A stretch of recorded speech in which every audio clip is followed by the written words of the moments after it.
Welcome to TaNaCh Talk. I'm your host, William Hall, broadcasting live from Kingsland, Texas, USA. Another episode of Torah Talk Weekly Parsha. Today is Parshat Vayishlach with Rabbi Rafi Mollot. Welcome back, Rabbi. How are you this wonderful day? Doing great. So glad to be here. How are you? I'm doing fine. Missing most of my voice, but I've got you here, and it'll come back soon, I'm pretty sure. So, yeah, this is good. This is good. Man, we're fixing to wrap up Genesis here pretty soon. It's really wild. So 30 this week, 32:4 is our kickoff, and I think we got about 5 or 6 chapters. But I think well, as you and I were speaking, you're going to probably kind of like fast forward a little bit to kind of dabble a little bit in the next week's Parsha, which I kind of like because that'll kind of like be a teaser for the next week's Parsha. So I'm totally cool with doing that every week if you want to. So. Yeah, we'll see how it goes. You know, I never know from the beginning of the hour to the end of the hour which direction things are going to go. Yep. So, I have what to say. We'll see what I end up actually saying, I like it. And that's the best part about it is when you've got so much to talk about, really all you need is to start it, and everything else will just fall into place, even if it's not what you originally planned. So that's all good. Right. And on that note, I would continue to invite your audience to put questions in the chat, and if there's a convenient point to ask a question, you can go ahead and let me know what people are asking, and I'll try to answer. That's a great idea. So for the viewers out there, if you do, I'm gonna type this myself. I'm gonna put at TaNaCh. I'm typing it this way, and let's see if it shows up that way. Okay, so I just put in the chat. If you'll put, just like I did, the @ symbol, TaNaCh Talk, space, and then type out your question, it should flag me with a brightly highlighted yellow banner so I can see it really easily. So if you have any questions regarding this Parsha, definitely. This Parsha, or maybe questions from last Parsha, or, last Parsha, this Parsha, we'll keep it that way. We don't want to get too many Parshas involved in too many Q&A. Staying focused on the main point at hand. So, okay, Rabbi, it is all yours. I'm glad you're back. Yeah, I'm glad to be back. You might notice my background's a little different than usual. Yes. I'm actually I'm Skyping in from home. Usually I do it from work, but I just wanted to try from my home location. I'm already almost having half regret because this year I hear my kids fighting in the other room. To be fair, I don't hear much of it. So if you can tolerate it, we can too. I just hope it's not terribly embarrassing. No, I can. You get a glimpse into my home life. Okay. No, I love it. Actually, I kind of like it better because now I don't have to worry about keeping you too long because I know you're already home. So it makes me feel I'm not taking too much of your wife's time away from her. So. Right. I just hope there aren't too many interruptions. And now my phone is ringing, but I'm going to ignore it. Okay. All right. It's all yours. Take it away, boss. So, okay.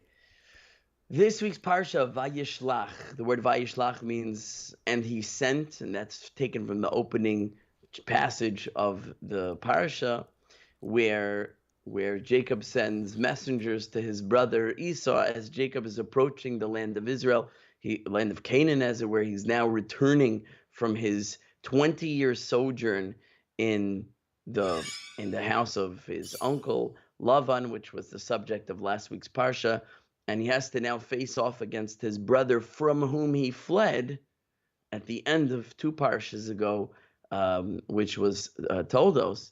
He fled, and now he's coming back with a fear that perhaps my brother is still going to try to kill me as before. So he sends messengers, emissaries, to his brother to try to appease him right away. And much is made out of Jacob's different strategies in trying to survive this encounter with his brother. That we see, first of all, he sends him a gift. He tries to appease him. He tries to use diplomacy. He tries to use paths of peace. And I think it cannot be emphasized enough how much the Torah values peace and always pursuing a path of peace. And when there are alternative paths that can be taken, peace should always be the first priority. And this really applies to everything in our lives. And I don't even need to elaborate. I think that message alone is very valuable. Jacob is coming to his brother, wants to kill him, and he opens with overtures of peace. He sends him gifts, concessions, and, please forgive me and accept me and don't fight with me. Secondly, he turns to God and he offers a prayer.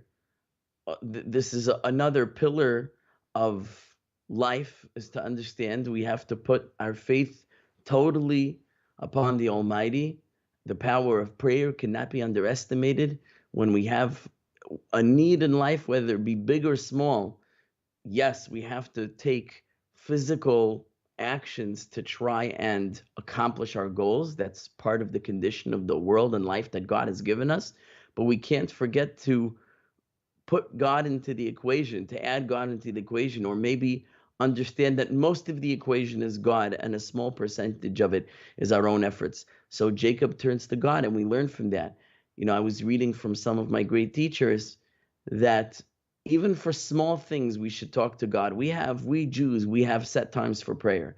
There's a morning prayer, there's an afternoon prayer, and there's an evening prayer. And we have a prayer book, and it has a script inside with all the words that we ought to say, to ask God for the things that we need, to praise God, to thank God, all the different ways of approaching God in lip service, as it were, although that's really a negative connotation, in the service of the lips, which is partially prayer, is we have in our prayer books. However, in the end of the day, God wants the heart. And more valuable than the words you'll find in the page of any prayer book is the words that are found in your own heart.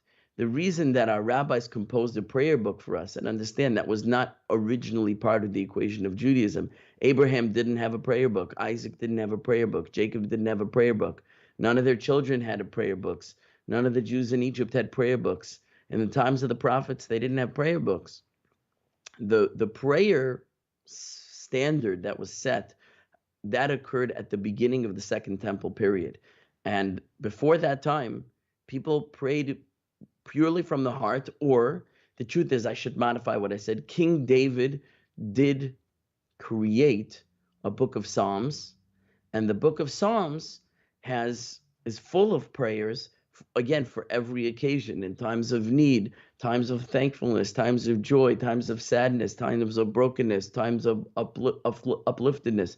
Every possible human emotion has been expressed in the Psalms, and it definitely has been, from then till now, a very valuable prayer book in the mouths of the Jewish people, and it's also been translated in many languages and given to the nations, although there are certain very problematic mistranslations in the Christian translations of the books. You got to be careful. You should have a Jewish translation. Best is to understand Hebrew, but I grant that's not so simple.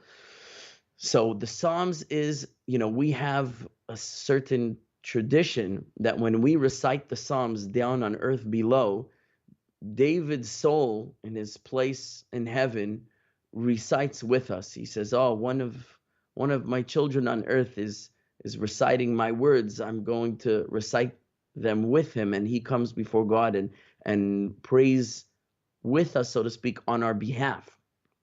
And again, we're not praying to David. We don't pray to human beings, but we have an understanding that David's great righteous soul is, and has a good box seat in heaven, as it were, and he is able to beseech for the sake of his children. We're going to see, God willing, in this week's Parsha, we have a similar concept that arises with the matriarch Rachel, and that's mentioned in the book of Jeremiah, chapter 31. Maybe we'll have a chance to speak about it. So the Psalms are, I'm just sort of giving some advice, very effective. Now, why do we need it? Let's go back, in other words, until King David came along, then what? But the idea is, yes, the most valuable prayers are those sincere prayers that emerge out of our own heart. However, sometimes we don't have the capacity to know what words to say. Sometimes we're at a loss of words. We say, "God, I don't know the right words to say to express myself. I don't know the right words to say that you want to hear necessarily. I don't know the right words to say to ask for the things that I want." And so King David provided words for us. His intention may have been to express his own feelings, but he did publish his Psalms, and we benefit from that. And the sages of Israel, likewise, these weren't just sages. The Siddur, which is the prayer book of the Jews, was composed by the men of the Great Assembly, the Anshe Knesses Hagadola, the men of the Great Assembly, which was a body of 120 prophets and sages that lived at the beginning of the Second Temple period. And Ezra the scribe, from whom we have the book of Ezra, and I believe also the book of Chronicles was authored by Ezra.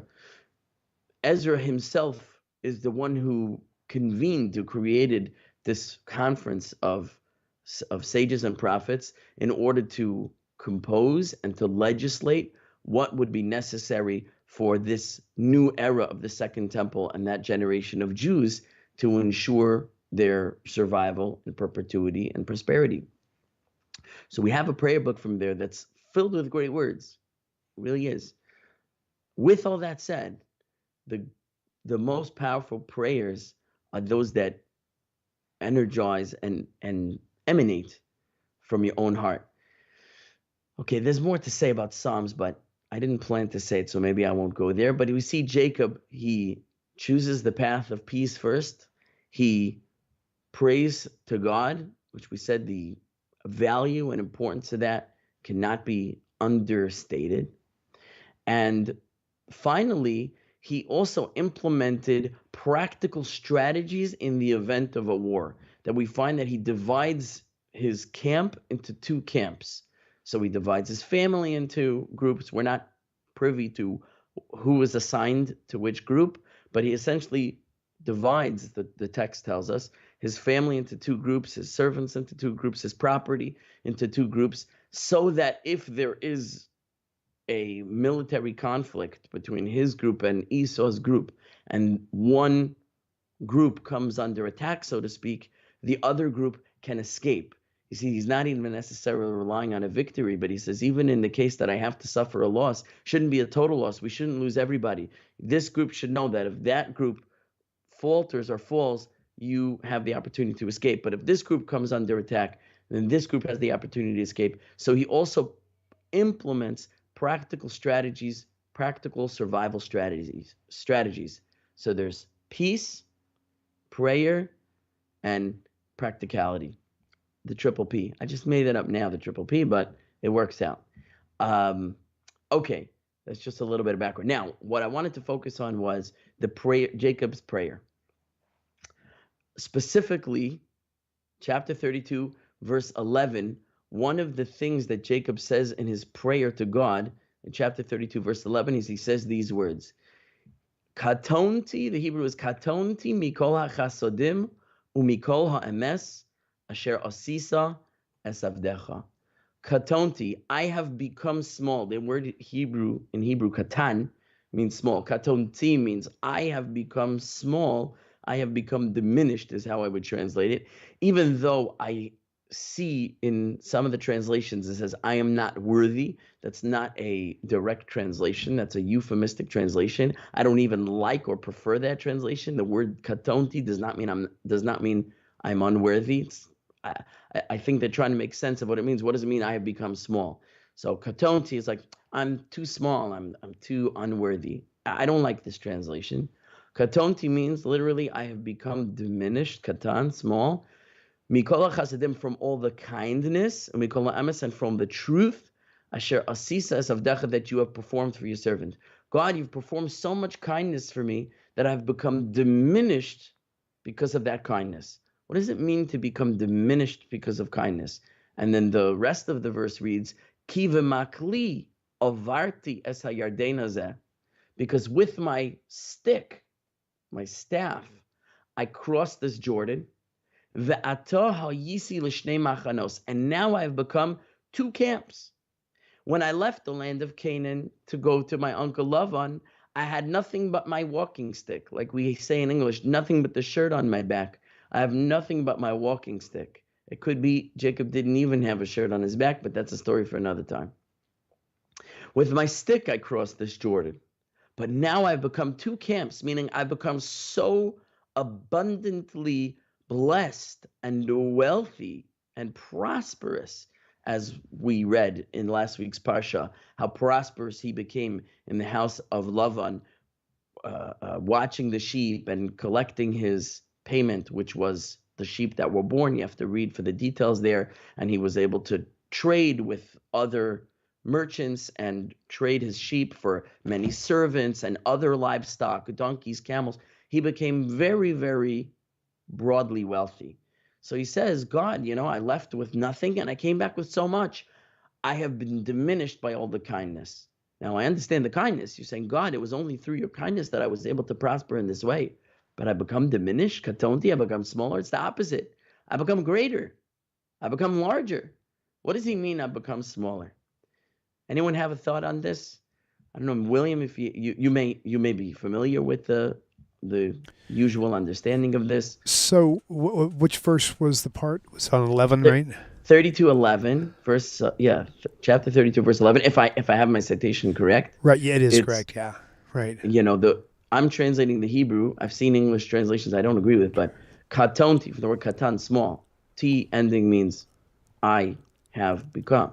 I've become small, diminished, because of all the kindness and all the truth that you have done for me.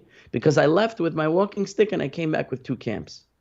Well, how could he say I'm diminished when he himself describes how much he's been expanded? Well, for me, this may not be anything that pertains to it, but I know that for me, oftentimes whenever Hashem blesses me with something or with a series or a period of time, and then I go back and look at my past to see what I've done to merit that, and I don't see that, it's very humbling to me that he would do that. So very humbling. Like, I am greatly humbled.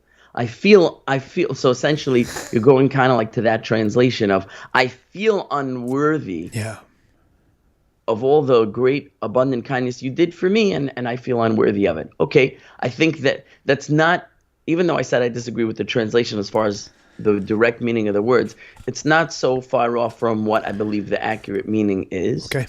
And there is, some of your listeners, viewers may be aware, there is a famous Aramaic translation of the Torah that's very, very ancient.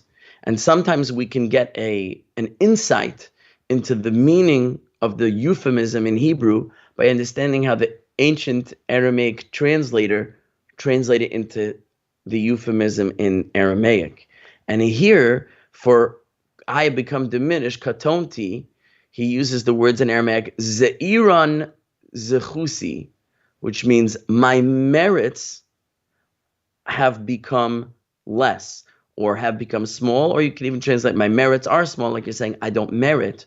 However, the way this is typically understood is this idea, and this is what Rashi explains in his commentary, that we all have a certain amount of merit that's based on what we've done, what good acts we've done that have so to speak accrued for us righteous merit.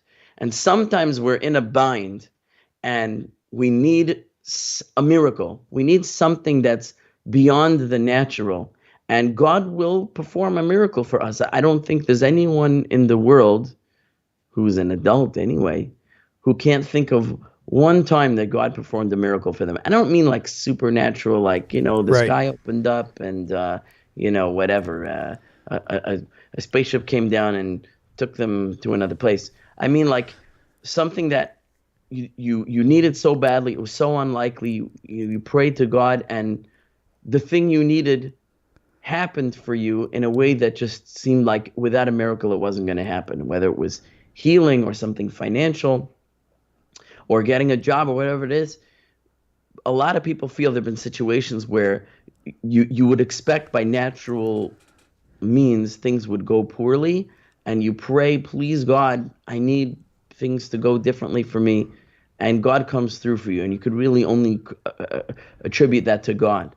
So this happens for all of us throughout our lives, that things happen for us that we see the hand of God moving for us. I can't tell you how many times the hand of God has clearly been in my life, so much and so clearly that it's really impossible to deny.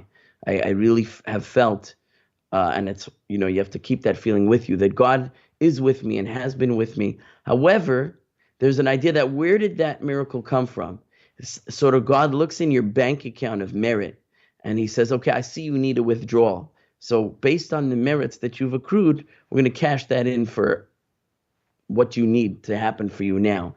and you get what you need. However, it sort of diminishes your merit, so that, let's say, a person, I'm speaking very coarse terms, but a person is building his share in the world to come. Sometimes he's got to pull out of that to build his share in this world, and then that means his share in the world to come is diminished. And this is the concern of Jacob, that he says, God, you've done so much for me in this world that I feel I didn't deserve, and therefore my concern is that my portion in the next world has been diminished as a result. And so there is this dichotomy in the Torah of focus on this world and worldly benefits versus focus on the next world. And there's almost a cautionary warning that a person shouldn't get too caught up with pursuing worldly joy and pleasure and benefit in such a way that maybe all these benefits are coming to him in such a way that is depleting or diminishing from what would be their eternal reward. So a person should be focused more on the next world or this world. So just to put that in perspective, of the converse and the inverse of that is that when a person, God forbid, suffers, when a person is going through lack of abundance in this world, if a person is facing poverty, if a person is facing hardship, if a person is facing sad circumstances, a difficult life, a difficult path, whatever that may be, to understand that all that difficulty that they are experiencing, and they remain straight and steady and steadfast in their loyalty and service to God, all that is to their merit. In other words, if having too much benefit in this world is a withdrawal from a person's possible eternal reward, and the opposite is also true. When a person experiences a lack of benefit in this world, that means, or it could mean because there's something being accrued for them in the next world, and God says, yeah, you really deserve better, so to speak. You deserve better. However, I want to pay it to you in an eternal, much more elevated form, if you can handle a more diminished form in this world. So there's a story there's a caveat to that, because that sounds like a real downer, is we don't ask for this. We don't say, God, make my life difficult, because only God knows what we're capable of enduring. So this isn't my pitch that we should self-flagellate, we should cause ourselves suffering, but I'm trying to give a perspective of suffering that sometimes, or really all the time, but we have to be able to have their perspective, and it's difficult to do so, that feeling badly in this world over our hardships and circumstances, if we put it in their perspective, could understand this is for my best in the long run. It could be we'll see that benefit in this world, and often we do. We go through a period of hardship, and then it leads us in a certain direction that we never would have gone. And when we get there, things open up for us in a way that we're very grateful, and say, you know what, I'm so grateful that bad thing happened to me, because it gave me the opportunity to reach this point where I am now. Sometimes we do see that perspective in our lifetime. I'm so much better off now. I see the good. I see that it was all for the good. And sometimes we won't, but we will see it in the next world, because certainly the converse, the inverse of the hardship we face here, is that there is merit earned through being able to overcome that. And the merit in the next world is eternal and much greater. The Talmud has many stories to this effect. One of them I want to share with you is the following story about a great sage. His name is Rabbi Chanina ben Dosa. Rabbi Chanina ben Dosa was one of the greatest sages of the Mishnaic period. However, he was extremely, extremely poor. He was somewhat renowned for being extremely poor, maybe the poorest in his generation, and he had a lot of hardship. And so one of the stories is that his wife said to him, how long do we have to endure this suffering? And he says to her, what do you want me to do? She says, pray to God. Pray to God. Maybe he'll change things for us. So it says he prays to God, and the Talmud says this statement.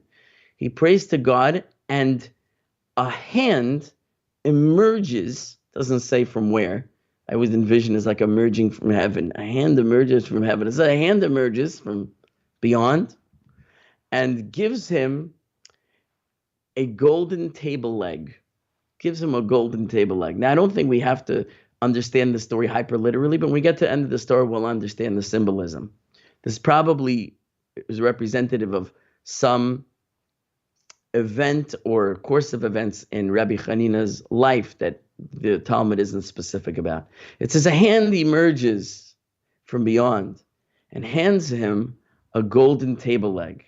So now they have this golden table leg, this big bar of gold. They're rich now. They could benefit a lot from this, cash it in, and they could live a very comfortable life. It says he goes to sleep that night and he has a dream. And in his dream, he sees a glimpse of the next world. And he sees in the next world, the righteous are sitting at tables. And they're sitting at these golden tables. The righteous are sitting at these golden tables. This is why we know that it's symbolic, because any description of the next world cannot be physical because it's not a physical place. So it's always somewhat metaphorical. And Maimonides is very clear about this, that all the descriptions we find in the next world are metaphors for something spiritual. So he's seeing an image of the righteous sitting at these golden tables, right? That's sort of an image of the pleasure of the next world, whatever. And he sees that there's a table reserved for him. And he goes to look at his table. And he notices his table doesn't look like all the other tables, because all the other tables have 3 legs. Table of 3 legs. Our tables typically have 4. So imagine it's like a round table with a tripod, right? It stands on 3 legs. Every table is standing on 3 legs, but his only has 2 legs. Now you know that a table with 2 legs cannot stand. So he has a defective table, a defective golden table in the next world. It's missing one of its legs. And so when he wakes up from the dream, he talks to his wife. He says, honey, I know we got a golden table leg in this world, but I want to explain to you the cost of that. In the next world, I saw that all the righteous sit at tables of 3 legs, and ours only has 2. Our table doesn't stand in the next world. Do you want to spend eternity at a broken table or at the cost of having a golden table leg in this world? Or do you think maybe it's more important that our table in the next world stands upright? And she says, you're right. But what do we do now? We already have the table leg. So she says to him, why don't you pray that the table leg gets taken away? And so he prays, and it says the hand emerges and takes the table leg back. And then they're happy. And then they're happy. And it's a very, now again, we'll understand it symbolically. There must have been some period in his life where something really great happened to him and he finally got out of his poverty. And this is being depicted as a golden table leg being handed to him from beyond.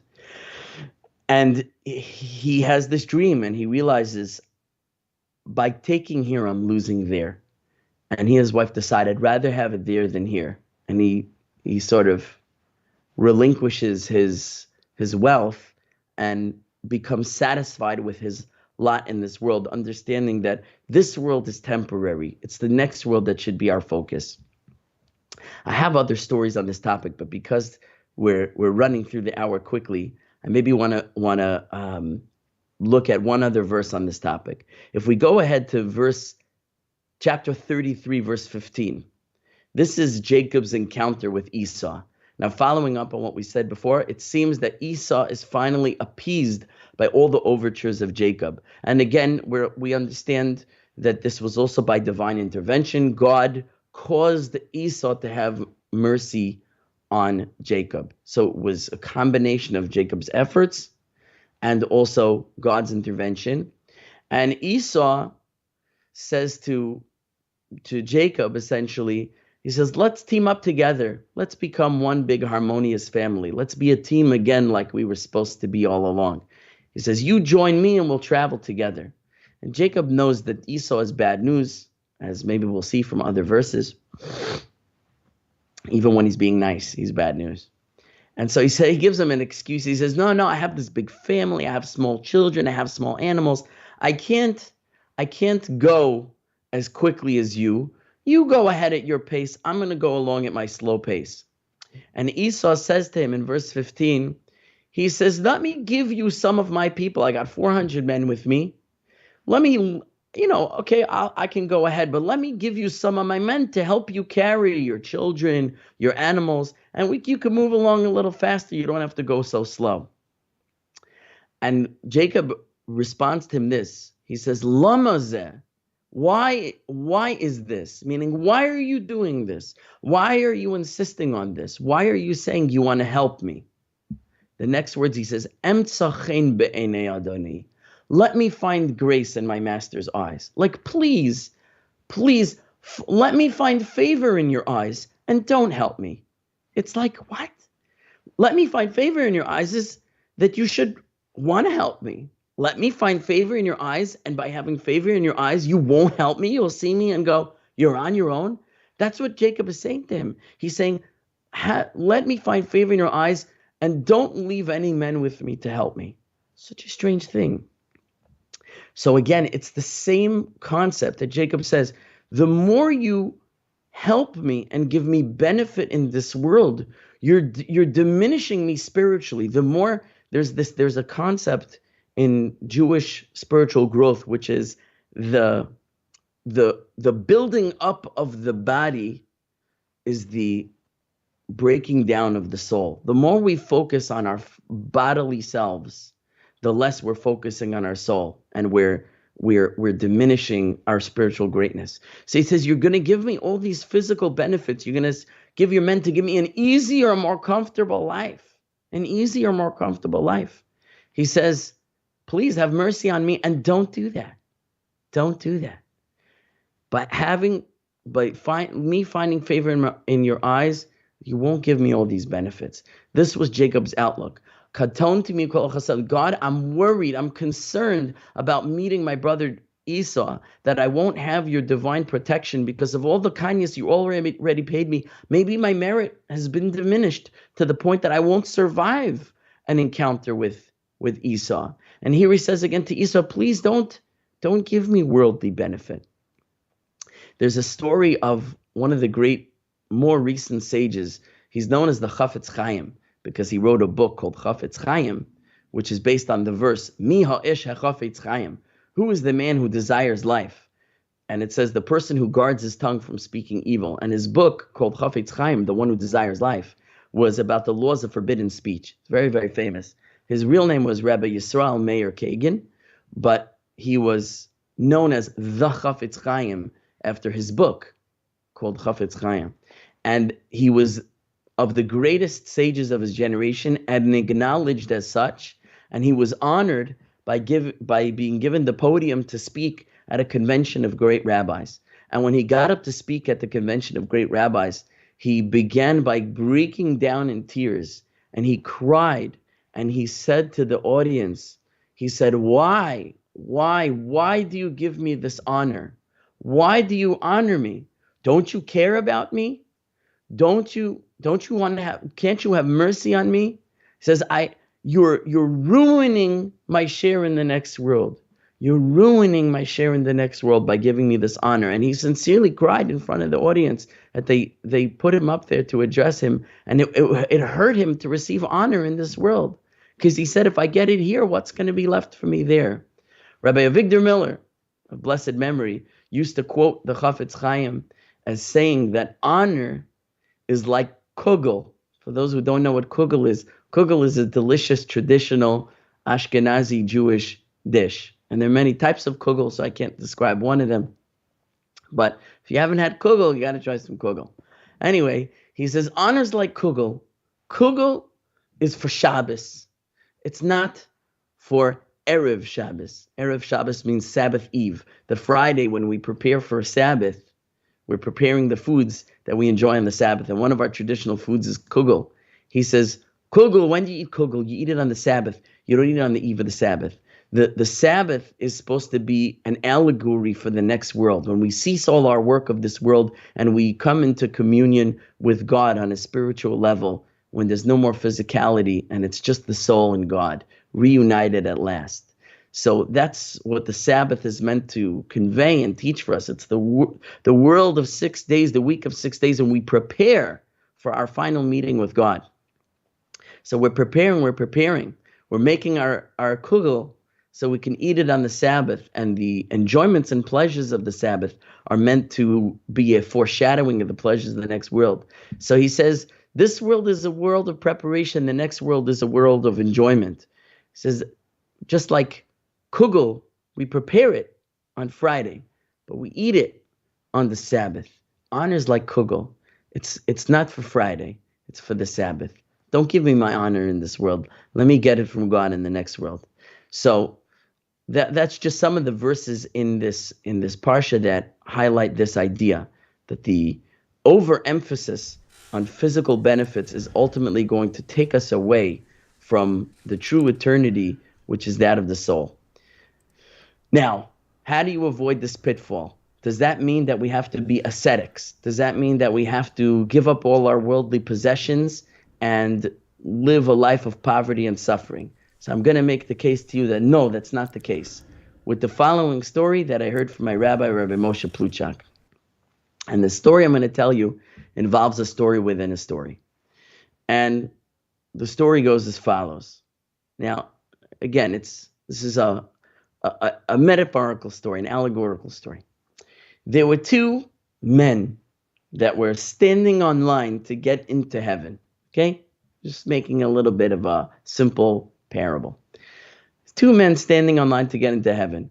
One is an Orthodox Jew, and the fellow behind him, he's a non-observant Jew, a Jew who did not keep the Torah and commandments. I'm simplifying.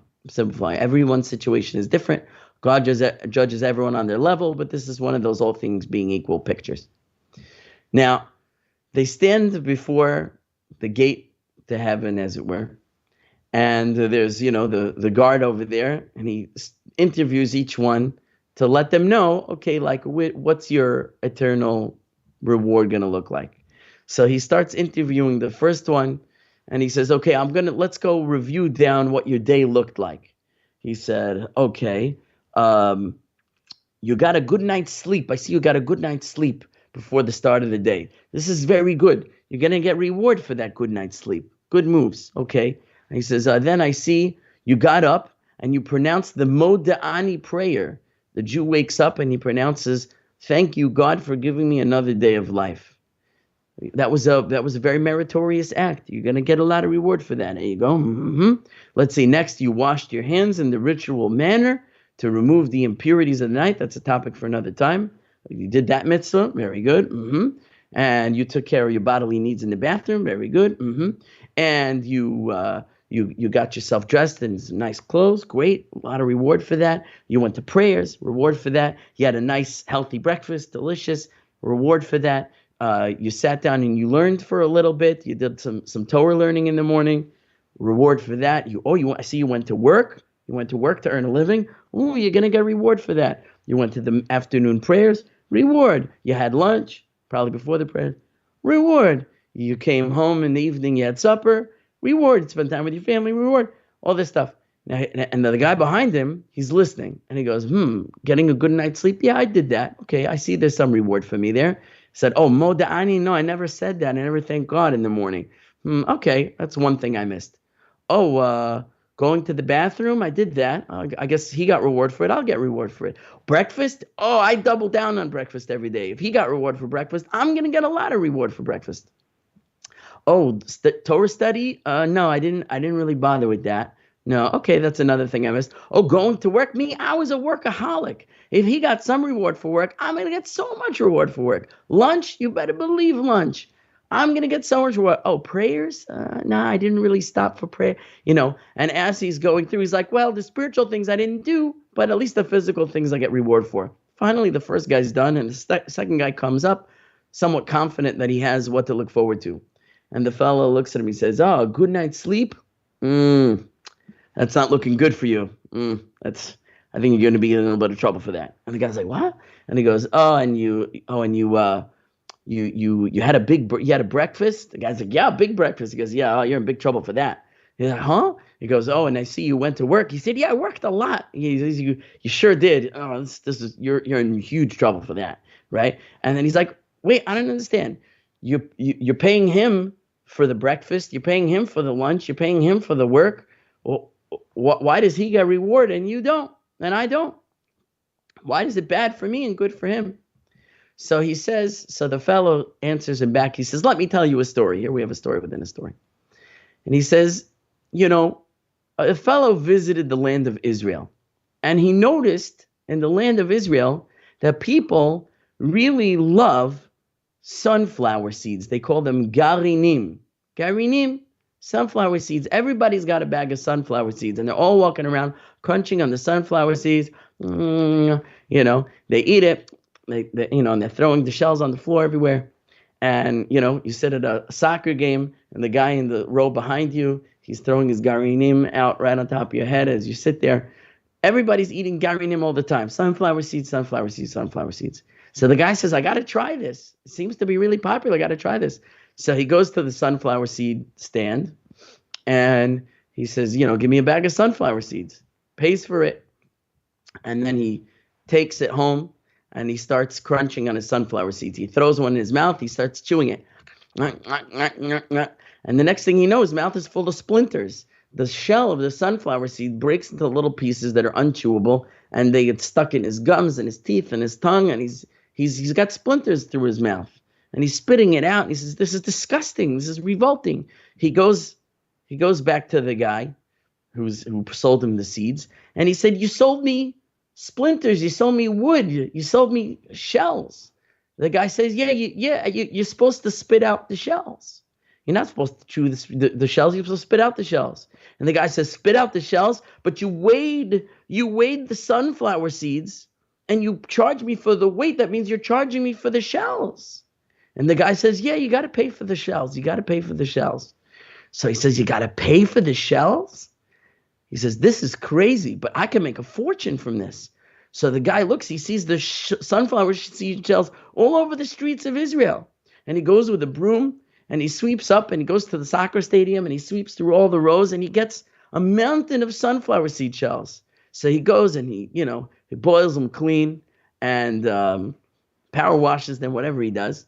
And then he goes and he sprinkles them with some salt, and he roasts them.